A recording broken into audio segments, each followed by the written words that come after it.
మాటలేస్తామని చెప్పేసి వాళ్ళు వచ్చేవారు. అవన్నీ వచ్చేవారు. నా వృత్తిలో ఆ పనులన్నీ ఇంకా అంతరించిపోయాయి. మాటలేస్తాం అవును, అన్నీ అంతరించిపోయాయండి. ఇది క్యారేజ్ అండి. ఇందులోనే ఆహారం తీసుకెళ్లేవారండి. పొలం పనికి వెళ్ళినా చేసినా సరే దీని నిండా బియ్యం అన్నం అది పెట్టుకొని కప్పు ఏదైనా ఉంటే కప్పు లోపల పెట్టుకొని ఆహారాన్ని పట్టుకెళ్ళేవారండి. దీనికి కూడా తగరం కోటింగ్ వేస్తారు చూసారా. చాలా వరకు మాస్టర్ స్విగ్గీ జొమాటో వచ్చేసినాయండి. మీరు ఎక్కడున్నా అక్కడికి వచ్చేస్తాయి.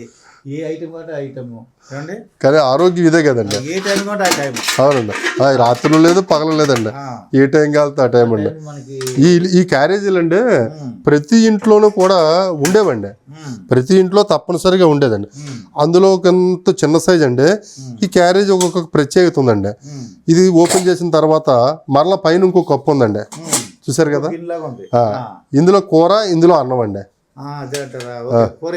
ఇందులో అన్నం వేసేస్తాం, ఇందులో కూర, రెండు కలిసిపోకుండా. లేదా ఇందులో అన్నం పట్టుకెళ్తే సద్ది అన్నం పట్టుకెళ్ళారు అనుకోండి పొలం కదా వెళ్ళినప్పుడు, ఇందులో ఉల్లిపాయో మిరపకాయో ఆవకాయో ఏదో ఒకటి నంచుకి ఇందులో పెట్టుకుని పట్టుకెళ్ళేవారండి.